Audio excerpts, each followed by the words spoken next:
Oh, here we are. Oh my God, another week 7. Yay! Oh, what is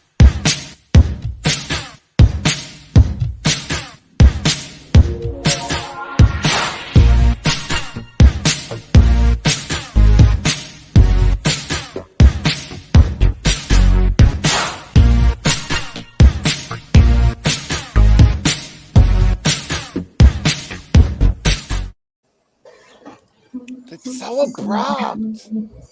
Oh. I'm still going with it. I don't care that it's over. It's still in my head. I'm going. Hey kids, it's me, Jeffrey, and alongside of me tonight I got Miss Kelly. How you doing, girl? Hello. And then next to Kelly we have Brian. How you doing, BC? Hey, I'm good. How are you? I'm Peachy Keen, and then of course below me tonight I've got Mr. Dana. How you doing? Hello, I'm well. And then next to Dana we have last but not least Donna. How you doing, Kristen? Hello. Hi. So kids, anybody have anything exciting go on during the last week? It snowed again and it's April. Yeah, the hell with that. Ugh, I know. Good. That's just a no-go. Honestly, though, I'd rather have snow than cold rain. Cold rain just soaks right in. Yeah, that sucks. Yeah, we had rain. You realize no one's going to watch this show if this is it right now. Yeah. So how was your cold rain? Rain. Yay. How's it going? So great. The weather's great. Wonderful. It's how I feel right now. I had a little interesting kind of crazy thing. So TikTok and I have we're becoming joined. Okay. And Friday night we taped an interview with Vampira and Blood from TikTok. Ooh, I love them. Yeah, I don't know if anybody else knows them. They remake music videos and they're pretty campy. So go check them out if you haven't seen them. It was a very hysterical interview. That's going to air Tuesday, April 12th at 9 p.m. And yeah, so that was a trip. So last week I ended up taping like 8 episodes. And then I did this TikTok where it was a duet with somebody who did a duet with somebody. And it was all about, cutting off your parents and how people are always like, but that's your parents, that kind of spiel. And like, you only have one parent and how to basically back up. And it started kind of going nuts on TikTok. And I didn't even realize it was. And then one lonely old lady, she's like, she's your parent. Some adult children are mean, selfish, and hateful. Sounds like somebody's kids don't like her. Right. So, of course, I couldn't let that one comment out of like 100 something go. I had to make a video reply. I thought you were going to tell me who it was, but her name was Carolyn. I was like, it must be my mother's fake account, or you know what I mean? That's what I thought. Yeah. I'm like, Joyce is on TikTok. Like she found me. So I'm just like, just because somebody gives birth to you doesn't mean that they're not toxic. It doesn't mean that they're not a narcissist, and it doesn't make them entitled to be a part of your life or your children's life. And I'm like, if that makes me mean, selfish, and hateful, you know what? I'm going to lace that bitch up and wear it all day, and I'm going to do it with a smile. Well, I got to say, Jeffrey, I think the people who bring you into the world also have the greatest ability to do the most harm. Mm-hmm. Yeah. Uniquely Absolutely. positioned to, thankfully that is not my experience with my parents, but who could hurt you worse or more than the people who, right, by violating that trust. So I think, And it was a wild thing that I stumbled upon that because it's been a kind of a thing going on with me lately and everybody can judge me, it's fine. I got a text message from an aunt that I haven't spoke to in a couple of years about a GoFundMe for an uncle who, him and his wife both have cancer at the same time. I'm sorry. That sucks. But I don't have a relationship with them either. And they wanted me to share it. And I already sent money at Christmas Wait, time. didn't they want like your kidney or something? Basically, no. But I sent money to them at Christmas time. No, I don't have a relationship with them. I'm a single dad with 3 kids, okay? I'm getting by. I don't have a ton of dough. I sent him money. I didn't get a text. I didn't get a Merry Christmas. There was no communication from it. Nothing. Okay, fine. But now you're going to text me again. My mother's created this GoFundMe. And I know she's the one telling my aunt to message him because, oh, his house is on Airbnb. He's got money. He'll send money. Because, you know, when you deal with a parent like that, you know how they operate. Because I've watched her do it to everybody else that she thinks has money. And it was just so triggering to me. And I really struggled with not sending a text back. Like, it was keeping me up at night because I just wanted to text everybody and been like, let me make my position clear.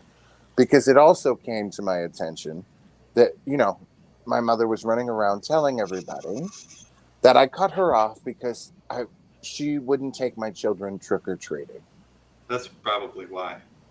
I mean, Jeffrey, come on. Which We Kelly know. would know. We didn't take our kids trick-or-treating. And I think, Dana, were you a part of that when we would do the Halloween parties at my house because we didn't want our kids having candies? I remember you'd always do Halloween parties at your house just because you didn't like to go out, period. Because we don't like the people. Yeah. And my kids, they didn't have processed food. We didn't do candy because they had behavioral problems. And my mother hated that. And there Yeah, was she thought you were ruining your children. You were depriving your children by. And the fact of the matter was, my brother, here's the truth. My brother, and I have the text messages, and I was like, you know what? I'm just going to say the truth.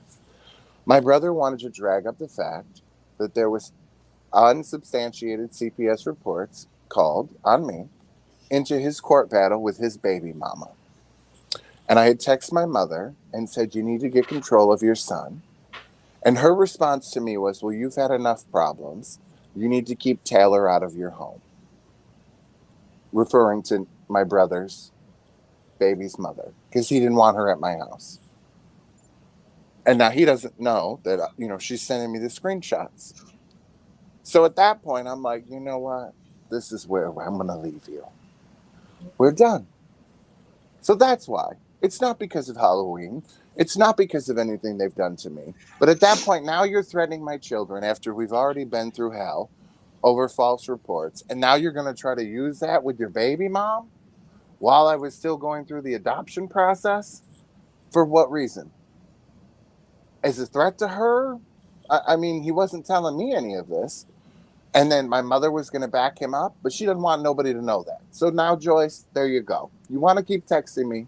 The truth is out there. So, hi, Mom, if you're watching. Hi, Nick. There you go, kids. Does There's she the watch truth. this, though?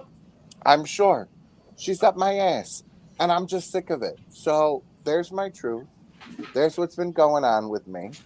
And yeah, so that's why I don't talk to my family, because they wanted to threaten my foster children that are now my adopted children.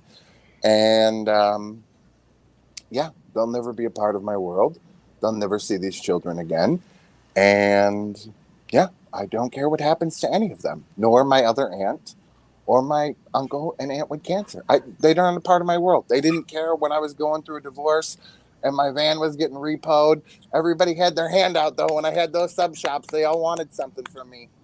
And nobody was around. Nobody cared. Nobody came to meet those kids. Nobody was around. So I'm sorry you guys are going through things. I'm sorry you're suffering, but you need to figure it out on your own. It's not my problem. I'm convinced we choose our family at this point. Yeah. In my soon to be 45 years, I'm convinced now we choose our family. Because I Absolutely. I haven't spoken to my brother in 10 years. Not said a word to my brother, and my parents didn't speak to him for a while, and now my sister-in-law and my mom are BFFs. And I'll never forget, last year, I think it was last year, no, year before last, I was going through physical therapy, and my mom and I had a long talk the night before about me not speaking with my brother, and she's like, well, you can't bring up the past and what he did to you in the past. And I'm like, What? So our house burned down. Everybody knows our house burned down. I've said the story before. They moved into our house like 3 months after our house burned down. Moved their kids in. Never paid a single bill. Not one. My sister-in-law had a nursing job. My brother sat on his arse, collecting unemployment, and did absolutely nothing. So I could still be a flight attendant and work and have health insurance, and never took care of Craig. And, their whole sole purpose of moving in was to help me care for Craig so I could still work. Didn't do anything. Didn't pay for anything. We paid all the bills, paid mortgage, everything. They ended up doing like $10,000 worth of damage, leaving in the middle of the night. My sister-in-law and my one niece moved in the middle of the night. Then my brother, my nephews, and my other niece left at the end of the school year because the kids, the two boys finished out the school year. Wait, so they just left them with you? My brother was still here, but yeah, the other four kids stayed here. How many? Yes. There was 5 kids, and my brother, my sister-in-law, Craig, and I, and our dog and their dog. Oh, I missed the part of the story when you said your house was a mansion. No, it's not. It's like 1,800 square feet. It's tiny. It's oh my. And then they left the kids with you. 7 people My moved brother- into your my house brother and a was- dog. Yes. Did like $10,000 worth of damage. I spoke to them one time since, maybe twice. Very problematic thing happened where my brother drove to a Walmart parking lot with a gun across from a hotel where my parents were staying. Oh, You good. Articulate what may or may not have gone to happen. Didn't happen. Parents didn't talk to my brother and my sister-in-law for a very long time. Now again, they're friends. Fast forward to my mother talking to me about, you have to forgive your brother for the past, yada, yada, yada. And I'm like, my whole thing is, if there is a conversation that needs to be had, I will go into the room with everybody that the conversation is about and spill it all out there. Because I'm not afraid of the truth, because the truth will always be out there. So if there's a conversation that needs to be had, everybody say what it is, and then it's out there. So the next day I'm at PT, my mother calls me and she's like, what the fuck did you do? Excuse my language, ding, ding, ding. It's okay. I'm going to give you a skip on that one. It's fine. So I called her back and I'm like, I'm in the middle of physical therapy. What are you talking about? She's like, your brother just called me and said he needed to talk to me about something. And I'm like, okay, well, I didn't call Nick, so I don't know what the problem is. Another Nick. My brother's and I said I didn't. Those I are didn't almost as call him. bad as Todd's. Oh, Yeah. true story. I said, I didn't call him. I don't know what happened. And she goes, I said, but the fact that you have the audacity to call me and blame me for something, like, kills me. You actually have the audacity to blame me for something. Yeah. What was he calling for? To ask for money. Of course. Glorious. Mm-hmm. But I've owned my own home since I was 21. Good job. I have taken care of my husband. I'm going to be 45 on Thursday. I've had a job since I was knee-high to a grasshopper, as they say. I mean, I don't understand. So I get where you're coming from.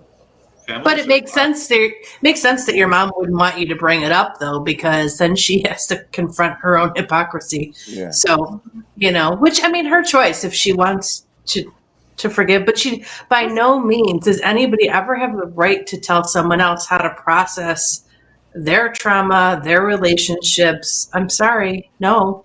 And here's the thing: I could really give a rat's at this point. I have seen enough, and I have seen enough death in the last 14 years of Craig having this disease. I have lost, and then losing friends to COVID that are flight attendants. Yes, Nick's are the new parents. Yes. Karen and Nick. Dave.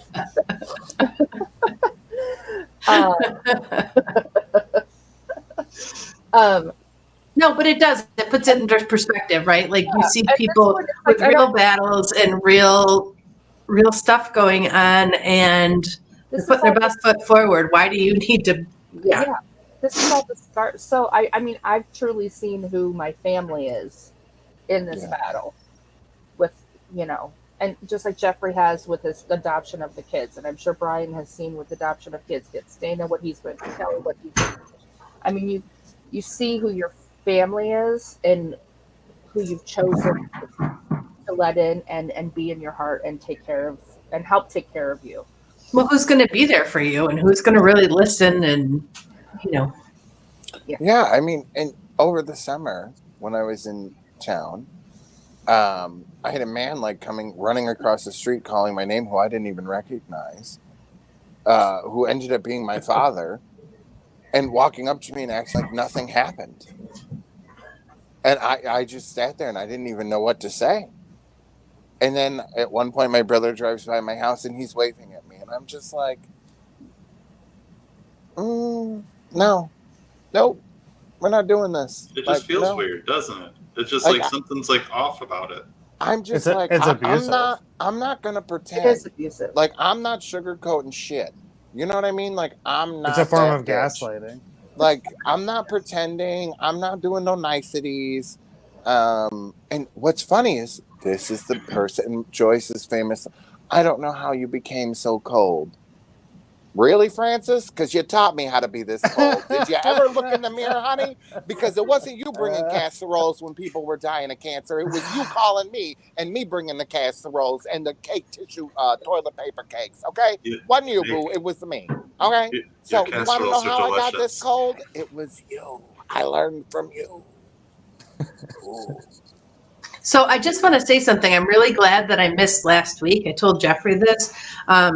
I do apologize for missing the show, but I think if we had stuck to our topic of talking about the book last week, you guys never would have just jumped right into the topics that you did, and you really got to the heart of how we ended up this way. So I wanted to thank each of you individually for your honesty and speaking your truth and sharing your stories of real life, you know, and I didn't see recognizing it coming.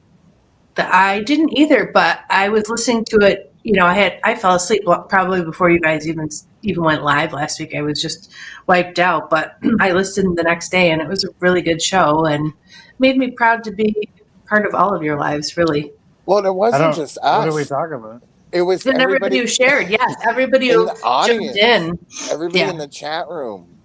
Everybody was vulnerable. It was kind of, it really was therapy with your friends. Yeah, every time one of us was like, yeah, this terrible thing happened, we got like a, yeah, me too, over in the chat box. Me too. Yeah. It was kind of insane, you know? But I think that was the whole point of this, was that to know, like, we've all been through something similar and we're not alone. So it's fun. I'm glad you brought up the word vulnerability, because, and I want to take this out of order a little bit, but it ties into the book. So we jumped into a few chapters about atomic habits, right? And how to form. I know I threw Jeffrey a total curveball there. He's like, I wasn't even ready. So I'm ready to be done with this book, for the record, but I do want to talk about something here. It's almost done. We got I know, like, I could have read this in a day, but we've stretched it out over like 6 weeks for various reasons, between me having COVID and God knows what else. But this past week we were supposed to read about the third and fourth laws, and the third law was make it easy. The fourth law was the law of least effort. And what came through for me in that was, habits that succeed are the ones that you repeat over and over and over again, and in a short period of time. It's not how long you've been doing something, but how often you do something. And the connection to me to vulnerability was this: if you're intimidated by a goal or a really big habit, say, oh, I want to train and run a 5K or a marathon, right? Oftentimes we spend most of our time just go back, keep going. We spend most of our time fixing to do something, or as the book says, in motion instead of in action. Yes. So and that was huge. And I where I saw the connection to vulnerability, I know this is for anybody that listens to the Smartless podcast with Jason Bateman. I'm doing a Bateman right now. I'm just going on and on and on, and I will get to my point. But the fact that, you know, say the goal is to start exercising or improve your diet or whatever. We could spend a lot of time researching it or looking for the perfect plan, but we don't take the first step to actually do those things. And why don't we do it? Because there's a greater risk of failure, which is tied directly to vulnerability, right? True. So if you, and I think we are all innately wired this way. It takes a lot to overcome that vulnerability and to accept that I might have to do something 100 times wrong before I get the one time right. But the example from the book was the photography professor who divided the class into two groups. The one group was going to be graded on the number of photos that they produced at the end of the semester, and the other group was going to be marked on the quality. So they only had to produce one image, but it had to be flawless. And what he discovered, surprisingly, at the end of the term, was that the best images came from the quantity group and not the quality group, because it was through practice and repetition that people were able to hone their skill and improve, right? And I think so many of us never get out of the starting blocks because we're afraid of that failure. We're wanting it to be just absolutely perfect before we take a step forward. And I know I find myself in that trap over and over and over again. That's what I do. Yeah. That's what I'm so good at. Like every time I get excited about something, I'm like, oh, here's a good idea. Like just my nature is I will spend equal parts like looking into a new topic that I get excited about, but then I'll flip it and I'll be like, all right, now I'm going to debunk this because I want to find out if this thing that I'm excited about is even a good thing. So I'll do an equal amount of research in the opposite direction, and I end up just like, oh, well, I've convinced myself now that this wasn't a good idea, and I won't even go at it anymore. I'm terrible about stuff like that. So Dave, could you put Dave's question back up there, Jeffrey? Sure. So why are good habits so much harder to do than bad? So in this chapter, Make It Easy, human nature and actually the laws of the universe basically are that people take the path of least resistance, right? So bad habits tend to have some kind of endorphin reward or some other thing that attracts us to doing it over and over and over. If you're relying solely on momentum and enthusiasm to get you over the good habit, because it's the yay, I'm excited, tie your laces and go get them. Well, that wanes very quickly. It's not sustainable. And so what the book talks about is breaking those goals and the habits into the smallest, simplest element to get started. So if it's, I want to start running or walking every day, make a habit of putting your walking shoes on. Yeah. Make that your only goal. Well, and make that your goal for a period of time, so that, because anybody could do that, right? Well, you look at shoes on. You look at what you do like on a regular basis. Like usually habits are like, well, you're talking about like some sort of endorphin release or serotonin release. Like you're basically doing something that creates a feel-good feeling. Like I think more often than not, our habits are a form of coping mechanism. Like they're a comforting thing. They give us something that gives us some comfort. And when we have to motivate ourselves to do something that's out of our normal activity pool, it takes us out of our comfort zone. So it's literally putting us in an opposite mental state from where we would be if we were in our comforting habit. Like it really is, it's an uncomfortable thing to force yourself out to do something new that you haven't done before, to like build that habit from scratch.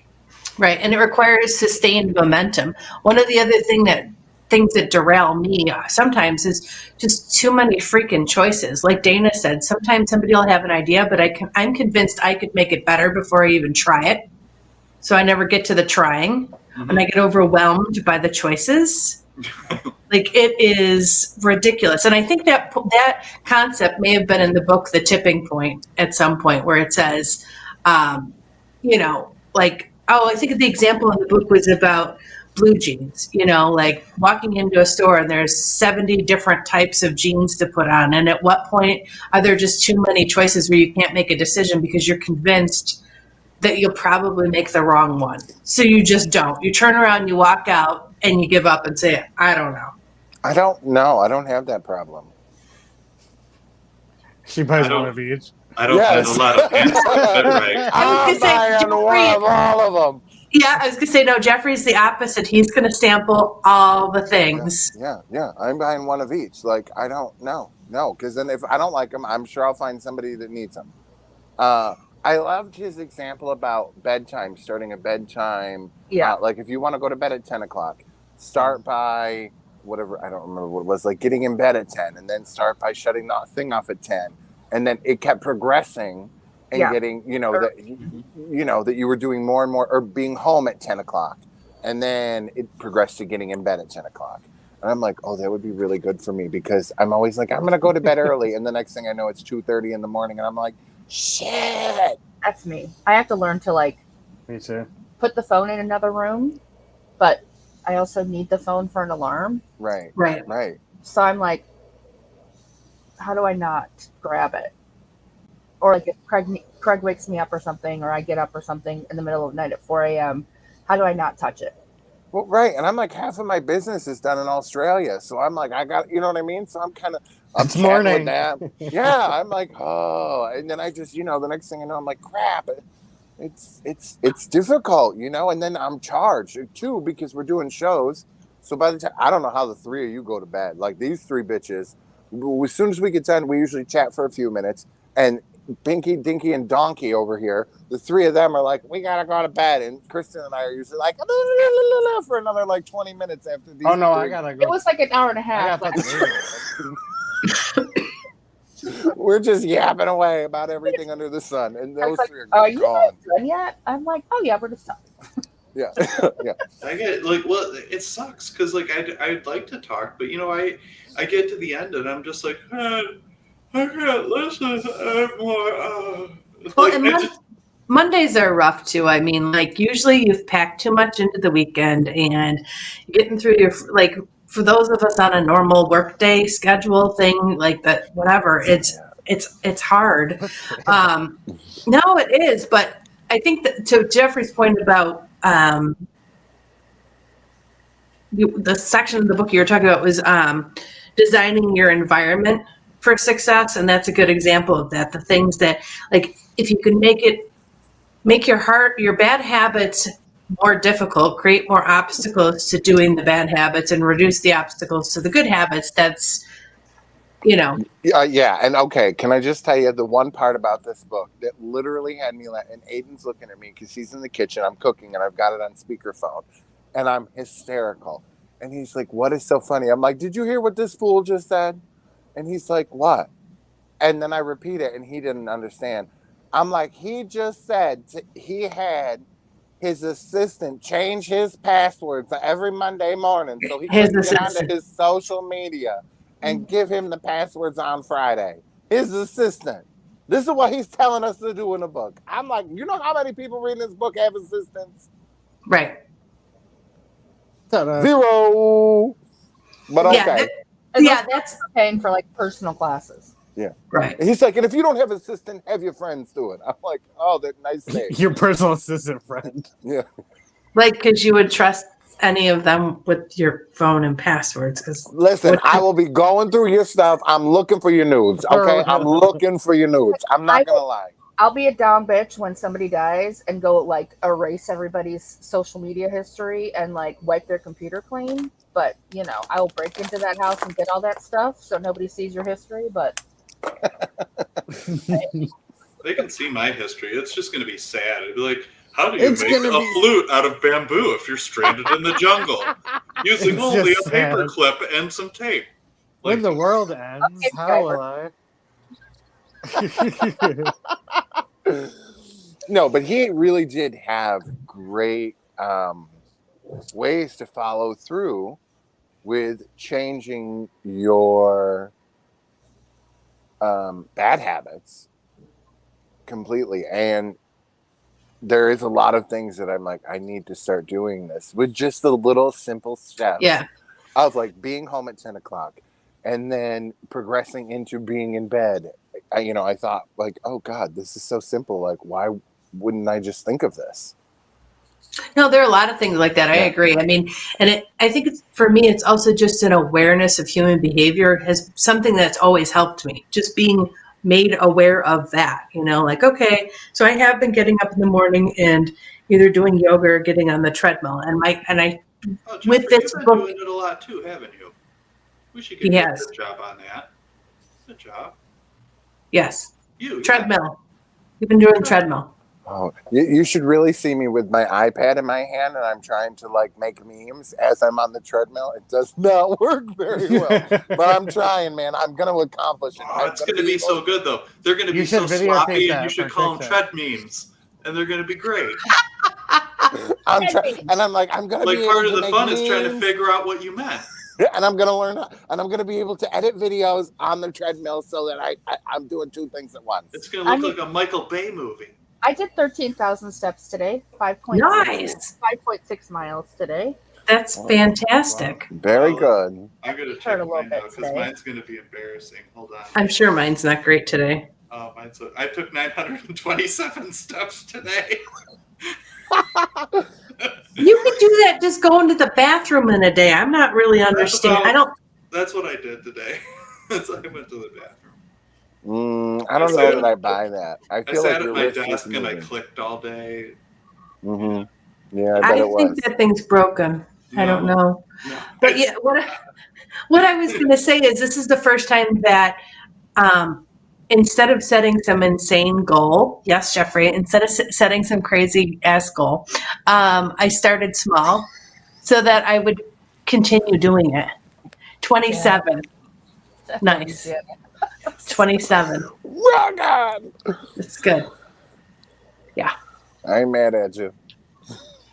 I might have done that this weekend, though. I'm not going to lie. Oh, that was yesterday.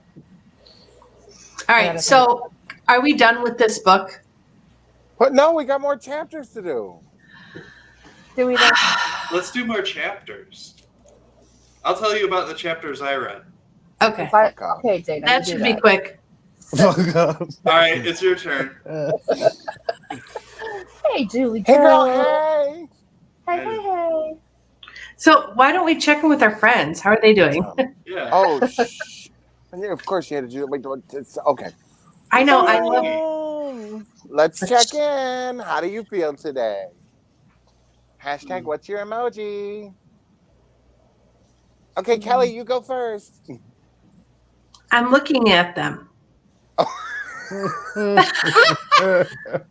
She's a 10. She's a 10. I am. I'm like, well, so much a 10. I'm so much a 10. Yeah, we're going to go with that. I'm a 10. I mean, God, that sounded egotistical. I'm a 10. God damn it, I'm 11 now.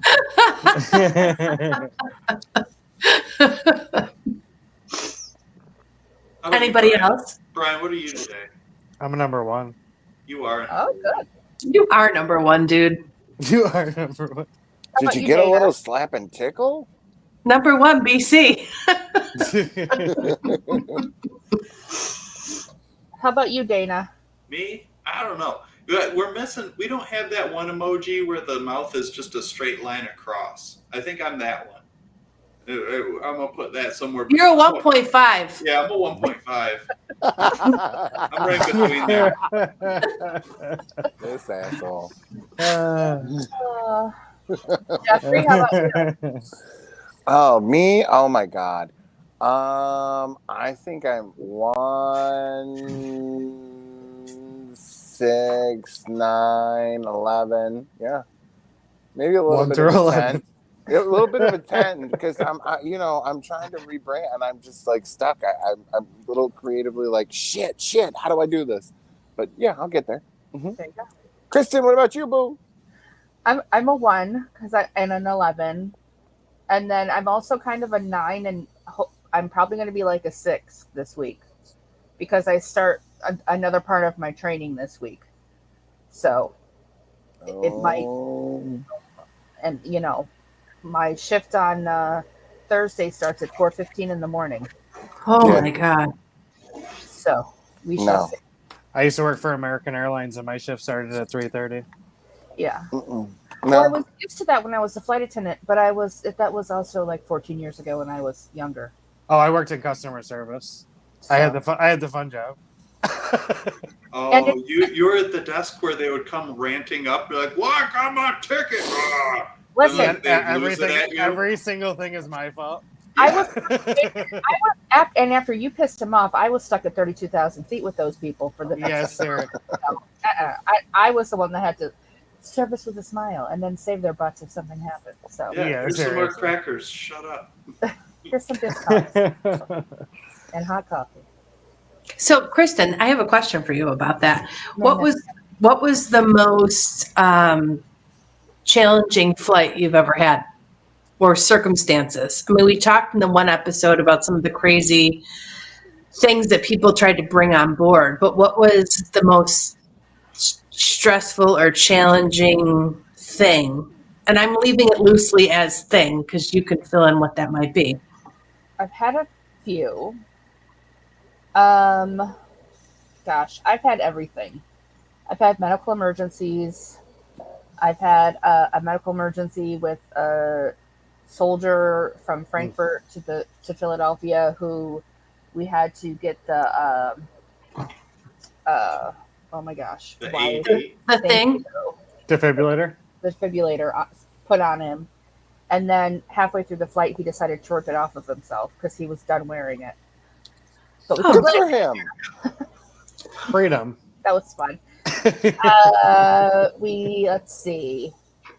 We had somebody die on our flight. It's an old lady. Oh, she wasn't in Star Wars, was she? No. Wait, She's that had was to Carrie- check. wait, I was- that was Carrie Fisher. Yeah. I would have been like, I don't know why I bitch, you think were that's on so that flight and funny. you just didn't tell us. I'd have been so mad. I was stuck in Manchester, New Hampshire for like a week in a hotel during an ice storm where all they had was like chicken fingers by the end of it. And that was Oh, all over that. And like washing stuff in your sink was just Oh. nasty. It's not the washing stuff in your sink that's so bad. It's you don't realize how long it's going to take that stuff to dry just hanging over the shower curtain. Yeah, it takes forever. It's awful. Blow dryer. Stand-up red eyes would take a lot out of you. Like you'd fly out to like Vegas at 7 a.m. and then you left on the red eye that night home. And we used to stay at this hotel, and for the life of me, I cannot remember the actress's name that owned it, but it was by the Wynn. And I used to just walk to the Wynn because the doors didn't close all the way, so people would try to break into the rooms. Was it a bathhouse? No, Oh. just a I was like, because it's supposed to be like that. You're supposed to leave a very schleppy hotel. We have a really high concentration of podcasts where Brian's like, is that like a bathhouse? He likes that. Like, that's like every other episode. Brian's like, that sounds like a bathhouse. And Right. Dana's This like, one oh, time- that sounds fun. Oh, Like, there was a tank and they had a deer taxidermy to the front of it. And Brian's like, that sounds like a bathhouse I was at. this one time at the bathhouse? Oh, I love almost it. got kicked out because I was making too much noise. yeah, right. That's gonna be- that did happen one time. Oh, There man, was we a need- ladder. Jeffrey, So, we yeah, gotta I would add- just- we I would gotta just add a- oh, Walk sorry. to the casino and sit at the penny slot and just play the penny slot because people would break into your room. So it was not the safest.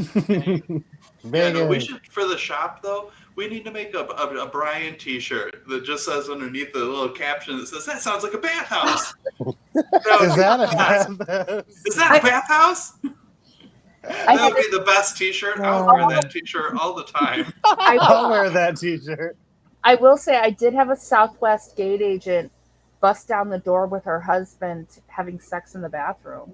Oh no. Wait, time out. You mean he was having sex with somebody else? She and her husband were having sex in the bathroom and they Oh. broke the door. That's the job I used to Oh, okay. I mean, that's So- interesting, but I thought you meant like she caught her him. husband Yeah. having and busted down the door. I was Okay. with you, girl. I was with you. I was following. I was right there with you.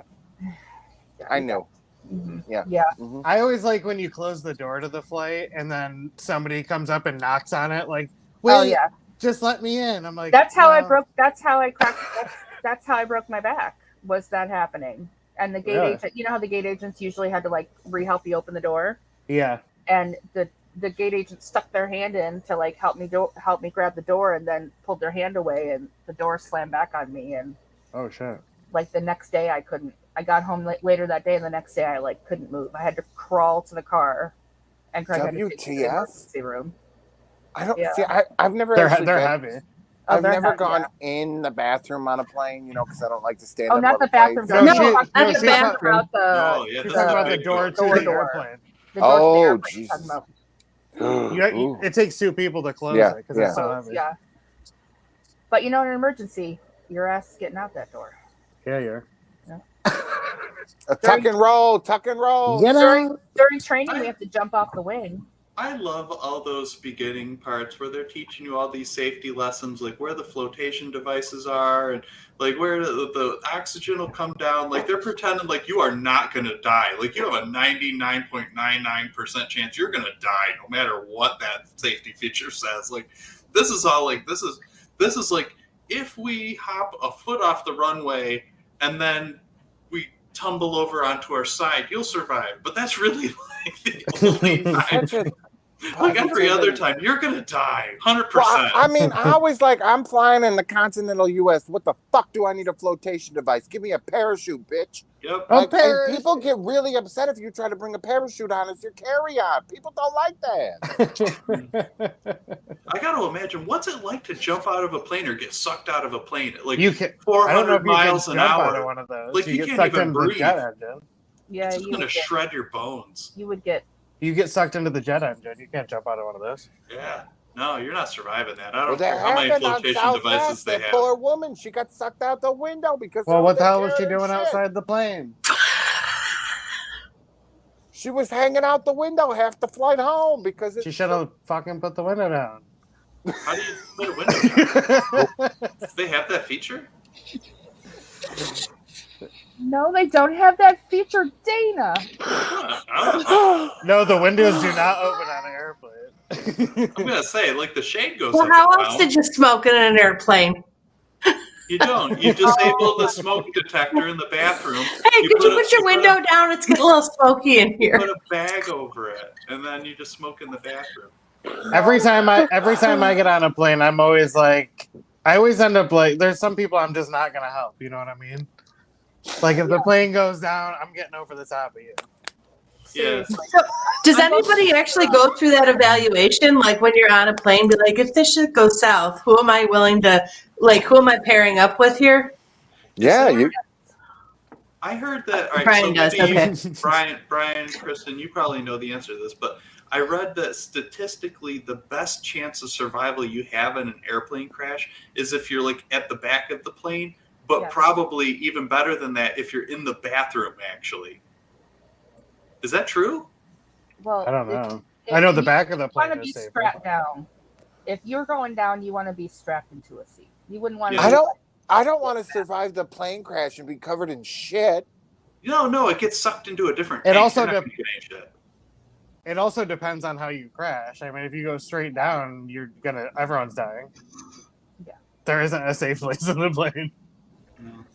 You're all gonna die. But if you're doing some Sully Sullenberger shit, you know Yeah, what I no, mean? Land on the Hudson. Sully. Yeah. Well, that's awesome. None of this is triggering. This is why I don't fly. I can't do it. It's I love not to about the fly. dying part. It's Yeah. not the dying part. It's the ride down that I have a problem with. You know Oh, what I'm if it- saying? Craig If can it tell falls you. that quick, you'll black out. Craig can tell you I am the worst Jeff, bro. passenger. Thank you. I am the worst passenger in the world. When I was working as a flight attendant, I was the worst passenger in the world. I had to like get up and collect garbage, or Oh no! seriously, I couldn't. Like, do it. you worked- Oh, I When you- understand that. When you but walked down the aisle, did you kick the people that left their leg out in it? Yes, I couldn't fucking stand it. Oh, good, It's good my girl. space. This is my workspace, people. This is my space. Yeah. when I get like watched- when I. Oh, go ahead, Dan. I watched when I was coming back from Ecuador. There was this like college kid that was just a dink, and he was listening to his headphones, and he had his leg hanging out in the aisle, and they kept like gently like nudging it with their knee back into his seat. until finally, like, it was like the fourth time his leg flopped out in the aisle, and this stewardess, she just come up with the cart, slammed it right into the seat in front of him, and I was like, yeah, she got him. Yeah, she got him. Did you She yell that out rule us. loud?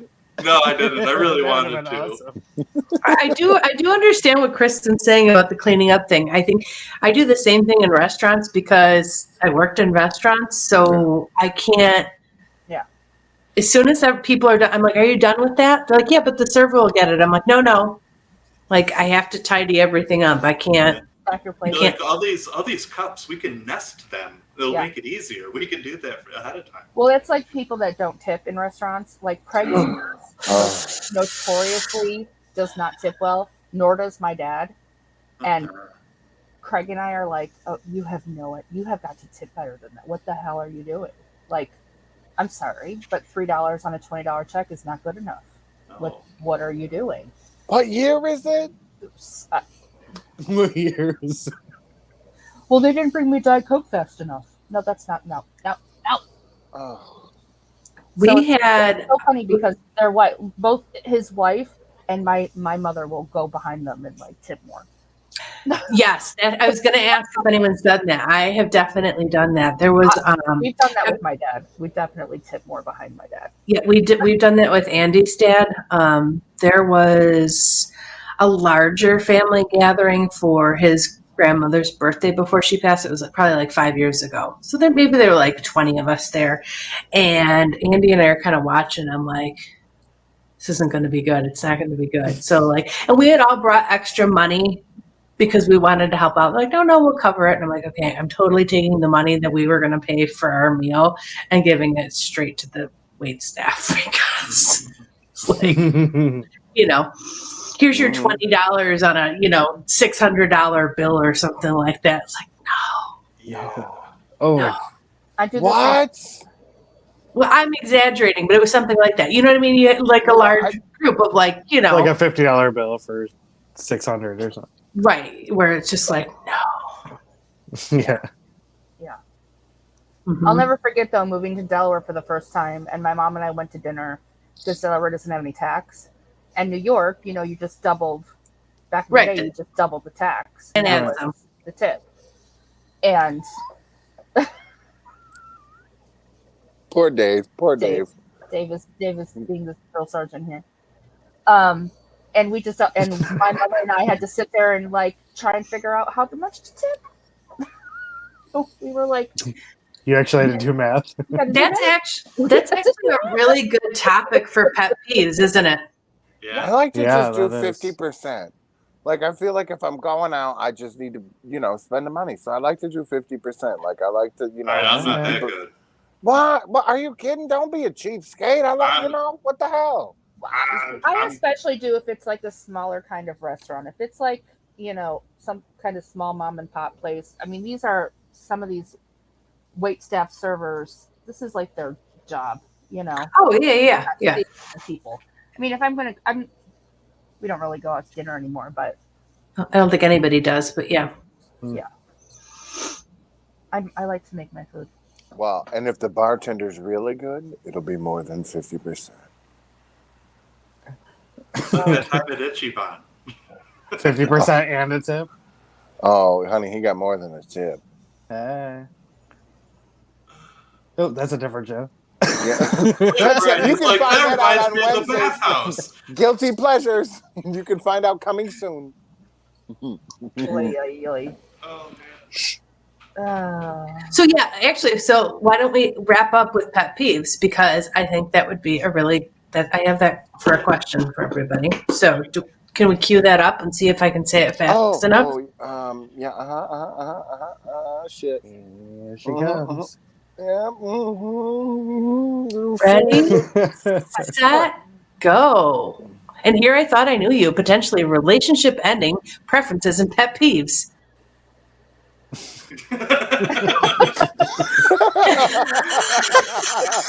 Good job. Oh, You done it.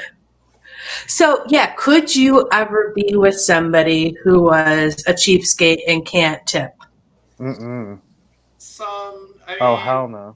All right, so if Bitch, I you was, give him the finger, too. Well, if I went out with somebody that I didn't really know, like, say, like I'm going out with a friend and like we're doing lunch and we're trying to figure out tip and they tip low, and I'm like, no, they should get more. And then the next time you go out again with them and they try to do it again, that's going to be a flag. But if the next time they go out with you, they know they can't get away with it and they tip well, then that can be looked over, I think. Yeah, but David's built into your cost of goods.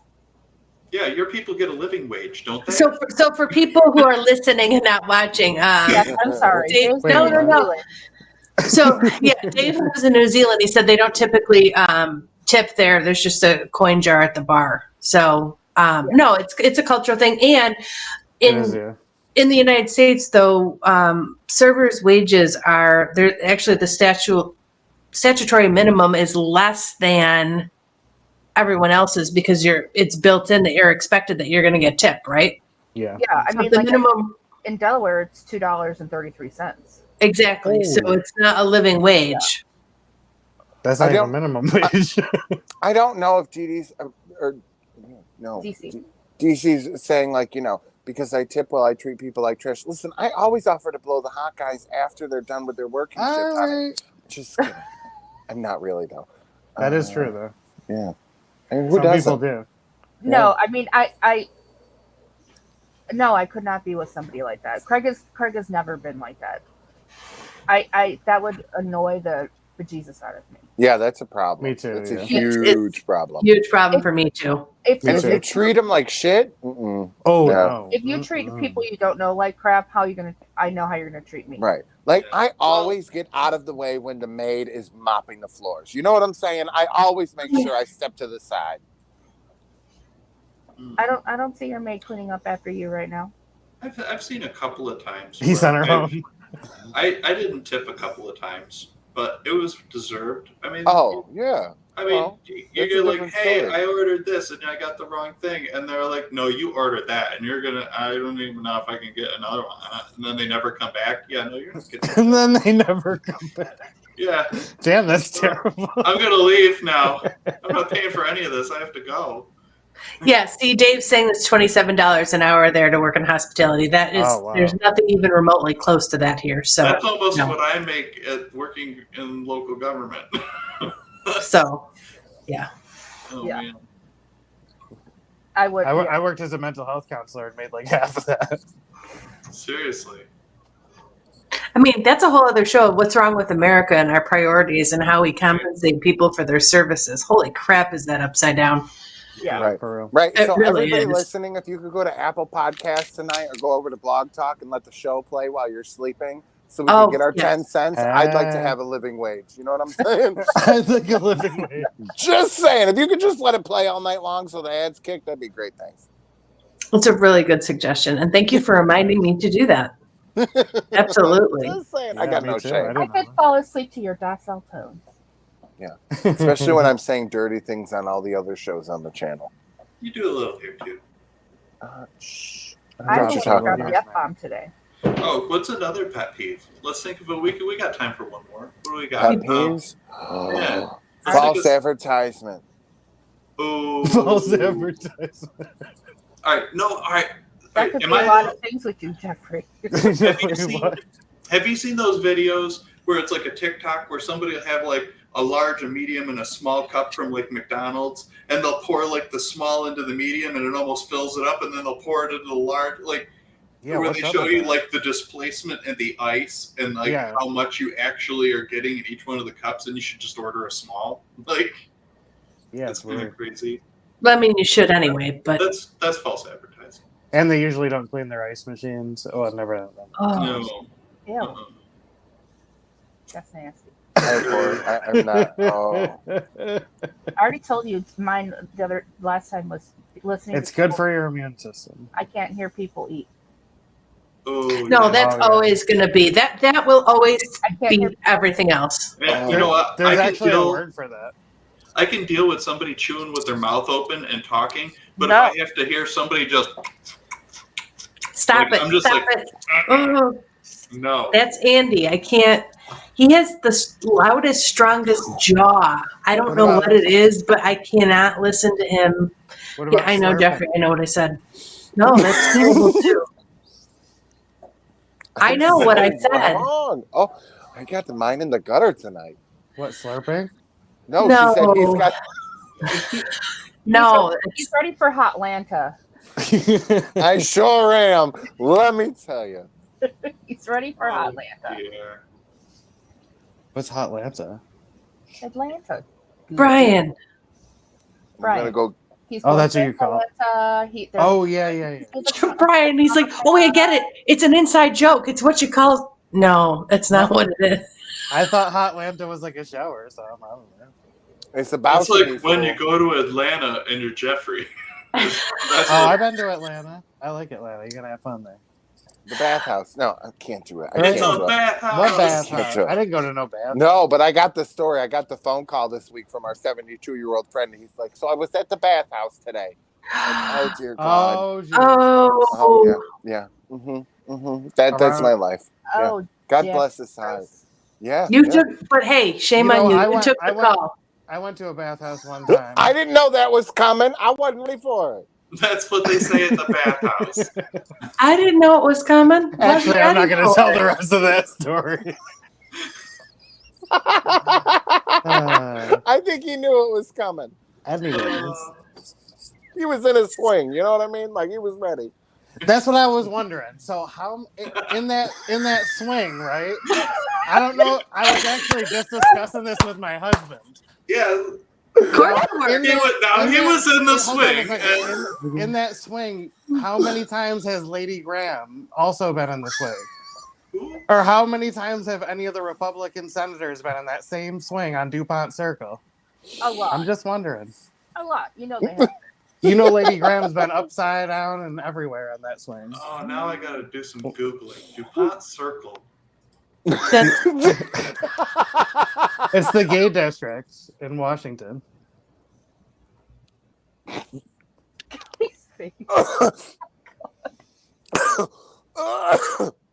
Poor Kelly.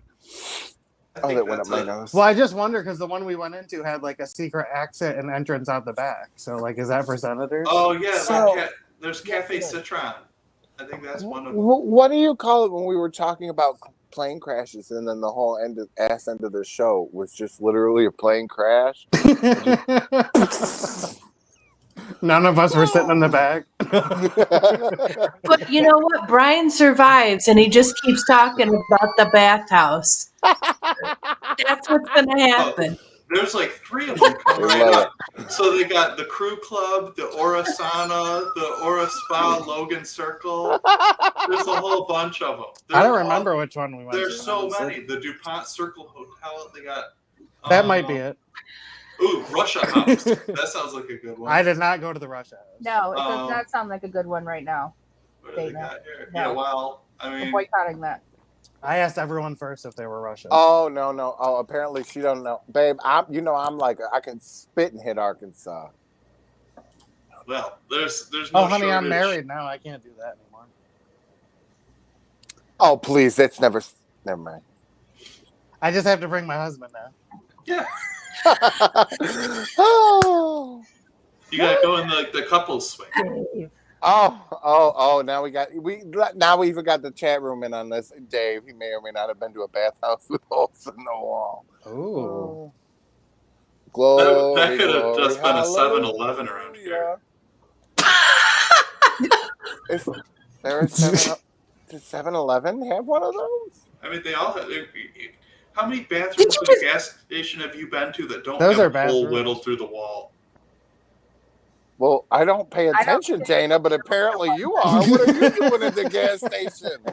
Because we're passing notes. Passing notes. Is that what you call it? Yeah. Or like if you run out of toilet paper, you can help your buddy out. That's what that's for. Right? There's not more than one stall in a gas station bathroom. Yeah, there are. No. No, That's a big gas station bathroom. that's a modern one with No. maybe like a Dunkin' The ones- Donuts. The ones on the thruway with the truckers. That's not the same thing. Dana, Oh. were you a lot lizard? That's not. I've met them. I used to. All right.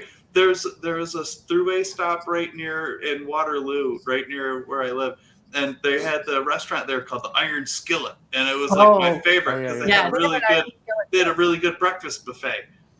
I used to go there all the time, and you go in there at like 9 o'clock in the Well, morning, and no. all the lot lizards would just be dragging feet across the carpet, like. I want to hit him up on the way through. It's been a few years. You know what I'm saying? Oh, this show went Derailed like Oopsie. hard. Yeah. Yeah. See, This- even they know. I'm Yeah, gonna start designing a Brian T-shirt. Please do. We'll put it up immediately. I'll Yeah, get kids. one. So, I'll this wear was fun. We've made it through another week 7. I don't know what this was. Plane crashes, atomic habits, bathhouses, swings, and Tipping. angry A mothers. partridge in a pear tree. Yeah. What a fucking week. We'll see you next week. Bye. Bye. Bye.